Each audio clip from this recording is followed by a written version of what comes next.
Hi, hey, this is Peace and Harmony with you here today. We are zooming in and focusing in, taking on a topic today, which is that of the narcissist ego. What is really going on with narcissism? What is really going on with psychopathy? What is really going on with power plays, ego plays, the banter, that sort of feeling of being judged, and the problems that ensue because of that. So I think that's a great viewer question. So we're going to zoom in and start there. So when we really talk about narcissist or psychopathic relationships, so really, in my viewpoint, after studying psychology and English and education, is sort of understanding that a narcissist puts an undue weight, influence, or importance on the role of ego. And the ego is always based on a comparison. An ego, if you look at the primer of Freud or read the story of Narcissus and the whole start of an ego, basically there's an imbalance, an overweight, or an over-accessing and reinforcing of ego, not only of their life, but then sort of enveloping that of others. Meaning it becomes very ego-based or really sort of what you might call comparison-based, competitive-based, judgment-based, or based on a polarity of I have, this person else does not have, or a judgment, meaning this is good and that is bad. And their ego is always based, hinged on and balanced on a notion of superiority because of this. They have a self-assessment, meaning how they interpret themselves and their identity as being superior or better than others because of this ego valuation. And the ego is not the full story. The ego is not the full compass of a human being. An ego is based on judgment. And if that is reinforced, meaning made the priority, made the spotlight, made the main show in town, made the main event, then the ego is always banking on this imbalance of, the requirement is an imbalance, meaning the ego has to have a notion that they are superior, better than, or above. So it's based on this demarcation or self-assessment that they feel themselves to be better because of this. And then this creates an adverse or negative in the other, whether the other is an individual, a principle, a civil rights movement, whatever movement, religious, all those sort of valuation systems. If you understand, there is that reactivity, and not that we're condoning equality, or I'm sorry, protesting. What I'm just trying to help to explain that adversarial nature that you will then come up against with a narcissist or a psychopath, I feel is purely based on that overemphasis and overdevelopment of an ego to the deficit of other aspects of their personhood or their being, namely that of just being and not having to be better than or constantly trying to pursue an ego need to have, attain, possess. That oftentimes is a driver for a narcissist, that they have that insatiable need to follow their ego. Their ego is driving, is the engineer. Their ego is driving the bus. Their ego is driving the airplane, whatever is running the show. And that adversarial, meaning there oftentimes will resort to that, what you would call I would say, a deficit consciousness or a poverty consciousness as it relates to others. And then when they communicate that in relationships, in other words, there is no coming together with a sense of presence, meaning being in the present moment, being there, not feeling threatened, not feeling that they have to have control or power over the outcome. So the ego is always trying to like look ahead, and they're always trying to come out as superior than, better than. There always is that evaluation, that judgment. And then that creates this adversarial feeling in relationships that you're not quite measuring up. You feel that you're then having to be reactive a lot of the time. You're not responding because they're not there in the present moment. They're really in the ego. They are living and striving for the ego. And this will really create unhappiness, because the ego is always unhappy. The ego is not in a present content mode, gratitude, appreciation, looking at those sort of be state or present state moments. They're always sort of in the discontent, in the I don't have, I'm not. And they're not sort of in appeasing or feeding that ego need, which is always needing something. So people then are reactive. They then become reactive states, which is where you're losing power. I would say you're losing your I am, and you're then caving into the trap of overemphasizing the ego. In other words, what is the ego? Remember the judgment. Remember that the narcissist will usually try to pit people against another where there is that instability. In other words, and then based on that judgment, assessment, or evaluation of others to get them to appease and meet their egoic needs. So oftentimes it has nothing to do with reality, who you are as a human being, or your truth. It's something else that masks that. So this will create a lot of suffering in others, a lot of emotional pain, confusion, fear, obligation, guilt, not knowing themselves, dissociative states, broken marriages, broken friendships, broken career paths, ending up with your ladder on the wrong tree, barking up the wrong tree, focusing on the wrong things as important, pursuing the wrong things in life. This all is oftentimes based on that ego. And so the narcissist and the psychopath, they heavily or overweight that. And they use that to have influence, power over others.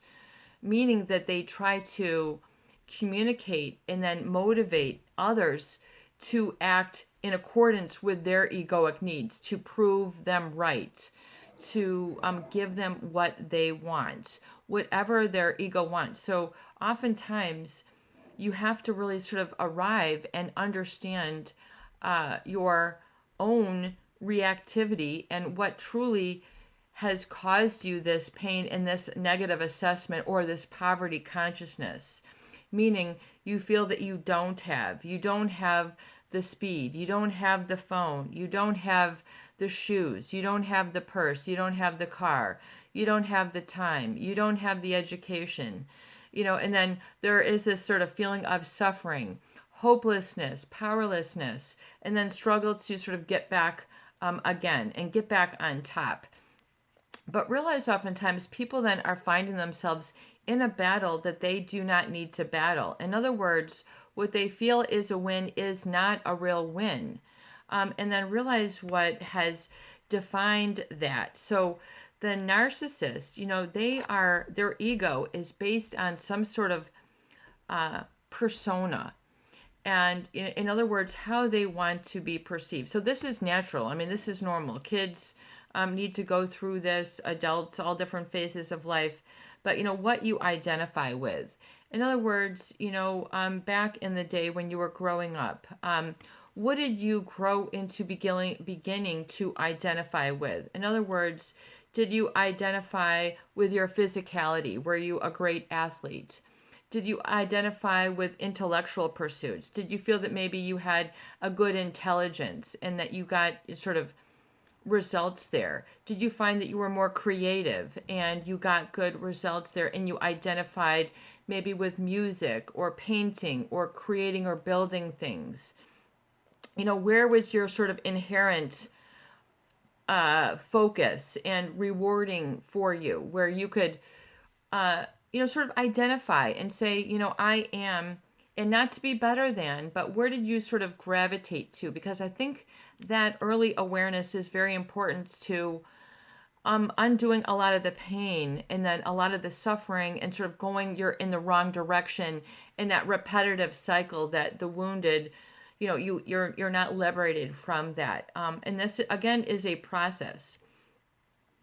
So if you had then identified with that, and then identified with this feeling that you had to either be reactive to somebody to appease them, please them, or got caught up in that egoic cycle. In other words, maybe you became codependent or enabled that, and that was not healthy, right, or accurate for you. So realize that these are nothing more than creations or constructs of the mind, which means they're just created. They have nothing to do with reality. And if you overly attach or hold on to these, then you're holding on to a painful aspect of the mind, which is just causing and creating pain and suffering. So it literally is like a pilot light of pain that one turns on. Do you need to dim the pilot lights? You have control, and realize what causes that to flame up is usually a reactive state or feeling of disempowered, or that you've come across an energy or a situation, a person, a conversation, an issue that is trying to usually inflict blame to influence or power over. So it's trying to inflict a negative self-assessment so that you'll give in to their ego and then lose power, and then sort of, that sort of juices up the narcissist or the psychopath. And, how do you get out of this? Well, realize the role of the ego, which is overemphasized, which is what they want. Meaning they're after something usually very, what you might consider superficial. They're after awards. They're after material items. They're after super large paychecks. They're after someone else's job. They're after the tree in your yard. They're after your desk. They want your painting. They want your title. They want your contacts. They want your attention. There's always something that their ego wants, and it's usually from the narcissist poverty consciousness of their own selves that creates this need, and oftentimes inflicts undue pain, suffering, and pressure on others, namely that of codependency, enabling, or identifying with a false self of others to appease or pacify this ego. And people find, that this becomes very unfulfilling, exhausting, not right or, true for them. And this can really create long swaths of times of your journey where you'll find, maybe you were in pursuit of something that was not helpful or productive for you, what I call positive, orderly direction, thinking, feeling, behaving, and becoming. And then, feeling that you are wrong to individuate or identify with your own self, which is not based on a poverty consciousness. So a narcissist will get very upset with people who are not sort of in that ego gaminess, if you will. If they're not playing into their ego, if they're not, if they're questioning that. So a lot of cultures will be very ego-based. A lot of organizations or lifestyles can be very ego-based. What is that? You might see the guy in the big radical sports car with, a huge $10,000, $20,000 watch rolling out with his arm hanging out, be sure to catch the diamonds in his ring. The guy who can't help showing you the label in his coat, or flashing, whatever. The guy wants to be acknowledged and validated for some ego accomplishment, and then use that to sort of sway you, distort you. And even though you might pick up, well, this and this and this, and, I feel this way, they don't want you to have your own feelings. They want you to be distracted and just respond and react to their needs, and then arrive at the outcome that they have for you. You might consider that like the used car salesman, the politician, the scam artist, as long as you play along with their game, you're okay. But if you are not in that ego, if you're not motivated by that, or if your identity is not sort of playing to that, and there might be a lot of pressure, we hear peer pressure. Who are you if you don't have this phone? Who are you if you don't have this job title? Who are you if you don't have this purse? Who are you if you don't have this Fitbit? In other words, that's a lot of the ego. So a lot of different societies are very heavily influenced on this. So I came into this awareness, in my studies with school, in education in university, in a lot of the studies that we did, for example, Gandhi, and reading his big book, Experiments with Truth. And, he talked about the influences of society, the negative influences that drove him and then caused him to miss very significant or important aspects of his life, particularly that I remember him talking about the role of lust and aggression, and how this quality or human attribute of being a person sort of took him off course. And he missed specific things. In other words, he was with a lover, and he missed something, I think the passing of his father. So he really became a student of this, and he found the lust and aggression and violence and those sort of were not comfortable or really good lifestyle. It creates adversity, suffering, negativity, loss, etc. So, he became the non-violent, and I became very interested in that. I became vegetarian. I took that very seriously, and looked at the role of foods and well-being and its impact on the physiology and feel state, and then the emotional state, and then really how that affects your feeling. And then after that, really then your decision making, your I am, what you pursue, how you feel, and then how you develop. So it's very, very interconnected and intertwined. So if you have a lot of these ingredients of egoic pursuits, which really don't have a lot of value or meaning, or true weight, in other words, you've been putting too much weight on the wrong things. And then you're finding that that's not the real connection for you. It is okay in the privacy of these videos, in the privacy of your heart and your mind, to say, that's okay. I don't have to be reactive to that egoic need, and I don't need to fill up my cup with more egoic proof. The need to explain and justify yourself is again coming from the ego. And to what degree can you understand, become sensitive to and aware, and become aware of when it is okay to just be, and when are you become reactive or sort of being tempted by the ego apple, if you will, or if you can think of the ego as like a bait. In other words, are you going to be tempted to react to the ego and lose your perspective, lose your presence, lose without overthinking? So the ego tends to overthink, judge, and evaluate. And then the narcissist is usually trying to use that for and try to prove their sense of superiority. And of course, people do not like to feel inferior.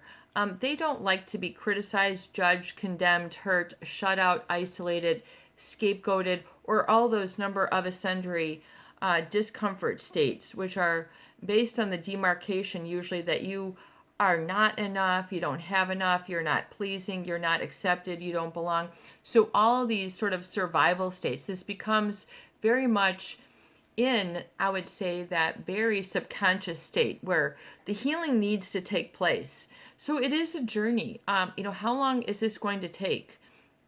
We're here for results here on the Peace and Harmony channel. So the more courage you can have to permit yourself maybe the understanding of these awarenesses, and then like we talk in the book that I'm working on, the lessons learned, you'll kind of realize and be able to thread these through like a quilt of your own masterpiece, the quilt of your own masterpiece in the of your own life. What was that? The Sistine Chapel. That what do you call it when they paint the ceiling? The whole mural. So it's kind of like your life really is like this really masterpiece of beautiful artistry. When you really sort of get into and understand that you don't need to be reactive or launch into a need to appease an ego or fall for the condescension of the ego valuation of another that's designed to pull you off or distract you because of this, and then fuel your inferiority or your lack in some way because of this. So realize that this oftentimes I feel is one of the very basic causes that creates the effect of pain and separation, addiction. This is very much based on a lot of this overweightedness of the ego. And so really, if you can understand the role of really what that means, maybe study it a little bit and understand in the course of your day what this feels like to be lured away from your own abilities, to be lured away from your own competence, to be lured away from your own identity, your I am, which maybe you felt or could not see because the presence of the ego of another was meant to outshine and overshadow yours. So it could not come to fruition. It could not come to be. It could not come to a light. People might say you arrive. I had a very good friend back in the day who was a very astute violinist, a very accomplished violinist. He was at a very young age able to play with a very well-known symphony orchestra in a main city of the United States. I mean, just like what you might consider a prodigy or very learned, advanced. And his mother, which was a beautiful person, I mean, just not only beautiful physically, but in spirit and thought, and a real connector, a real bonder of people. Truly loved her children. And when she was talking about her son and his, talent as a violinist, she described it as, say, he arrived. So in other words, there's something about him that like filled up his cup. It's kind of like the way I equate it. If you've ever seen like a rock quarry where they have, there's big deposits in the United States of limestone, and these are used then to create buildings and things. So when they find these big quarries, these big rock beds, and that they are, and then they, then excavate them, then they'll fill up with natural mineral water or spring water. So it's kind of like arriving. It's kind of like you fill up with that which is underneath you, that spring water. That presence of who you are, your energy, your truth. And a lot of people, I think, go through their life and they never experience this, or they're afraid. They don't trust. This feels weird, scary, empowered. I could be okay. I could be saved. I have energy, and I'm not rejected. I'm not hit. I'm not evaluated. I'm not criticized. It's a be state, and then to be accepted and then embraced, and then to be able to live in this energy, which is the absence of ego or the absence of negative valuation. Oftentimes, this is a very scary state that I think a lot of people, maybe even I would say especially in the U.S., I mean, I know we have a lot of international viewers, but for a lot of people, I think a lot of their, maybe even where you find yourself, the community, the type of industry, certain industries are more heavy into this than others. Of course, business, heavy ego, the arts, movie stars, rock stars, heavy ego, a lot of that heavy ego. So you have to look at the role of that, and then the role that which is causing either progress or regress, and then happiness, content, or unhappiness and discontent. So you can oftentimes realize that the narcissist, because they are lacking empathy, they're not able to energetically experience that lack of judgment, I think, or they get very fearful when they are just being, because I think they're afraid of being exposed for being a human being, and generally that's who they are. So they're afraid of this sort of nondescript. They feel that they can't make it, maybe because they're so heavily invested in their ego. And this, or, the ego might be their address. It might be the tile that they hang for their work. In other words, they identify with their role at work, that their self-esteem, their identity is then based literally in the car that they have, is based on the title that they have, is based on, these other attainments of ego, and then they find that their true heart, is still in the discontent, or, they're still caught up in drinking or drugging or fighting or whatever different things that are causing havoc or chaos, which is disorder. They find that their life doesn't feel in order, or they're not sort of rising up or progressing. Realize that this heavy reactiveness, if you've been involved in this, that this will then create the chaos or the disorder that ensues. So part of your healing is then saying, I have to get my life in order, or, I need to sort of exit and really reevaluate that egoic evaluation and sort of unplug. Give yourself some relief. You are not all that negativity that the narcissist tries to hang on you, like a do not disturb sign. They try to hang all this stuff on you, which oftentimes is nothing more than their egoic evaluation. It has nothing to do with who you are, your truth, your identity, and either latching onto a part of your identity that was required to keep. This is super deep.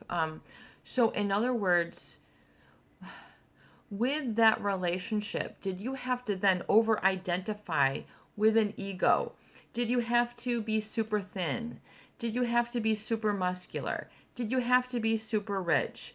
Did you then find, when these things went, that the person was no longer interested, bored, threw you to the curb, threw you to the meat grinder, threw you to the back pile? No longer did you have, they would call you boring. It's your fault. And then you then got the fear, oh my God, this person is unhappy. Let me then pacify their ego. So do you see how then people fall for, get caught up in, and then I would say oftentimes invest many swaths or huge stretches or decades of their life to the appeasement of this. And if you have, don't worry about it. There's nothing wrong. I mean, so this it's not to say that wasn't the right thing to do, but an overemphasis of this, I would say, can lead to a lot of feeling of inadequacy, unhappiness, barking up the wrong tree, putting your ladder up the wrong, you're trying to lasso, you're trying to lasso an anvil rather than lasso the moon. What do you really want to hitch your wagon to? And is it something wonderful? Do not spend too much time evaluating that. Find what healthy you do identify with, and then where did you over-identify with in the relationship with a narcissist or the psychopath or that sort of thing? Did you over-identify with, hey, I have to, drive up and meet this girl in this car? Did you over identify with, I have to show up for the date and be this and this? Did you over identify with, I have to always be this or that? So what did you over identify with? And then what can you then realize that you do identify with that is sustainable, that isn't based on evaluation? I'm white or black. I'm smart or dumb. I'm tall or short. How about just I am? And to be okay with that. And then to allow that being to be, and then follow your literal and real needs, and then to stop thinking. You don't need to have, oftentimes with the cessation of thinking, in this reset with the pandemic and everything, you'll oftentimes see that the huge reset, the new normal for you might being relieved, or making other changes. And what is the new normal for you? Is it to say, wow, I really don't need to clamor and fight and struggle for all this, because that is not what a happy life makes. And even if you'd spent a long time in your life, it's okay. That was that phase, that was that chapter, that was that time. You lived large and in charge. The economy was this, thank God you were in it a good time. I mean, to what degree can you applaud your life and go, man, that was a great time? And can you look back and then, or just not even evaluate, and not evaluate the negative, and then kind of always live in the ego evaluation of the negativity. Allow that just to sort of coast. Allow yourself to stop sort of revisiting that negative, to see, I think a lot of people have those ruminating thoughts because they haven't quite cleaned out the basement. Did I leave anything? And in other words, do you have everything that you have with you? And is that okay? In other words, are you not trusting of yourself because you're afraid that you have not shored up your boundaries, or that you'll not be able to handle the ego? To handle the ego is just to stop reacting, stop judging, stop identifying with that construct, and just go into the liberation of silence. Silence is golden. And really maybe realize what that means for you within the course of your day today.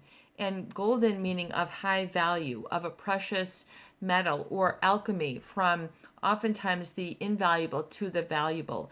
And what does that pricelessness, what is that value, what is that meaning, what is that feeling bring to you, and what is that today?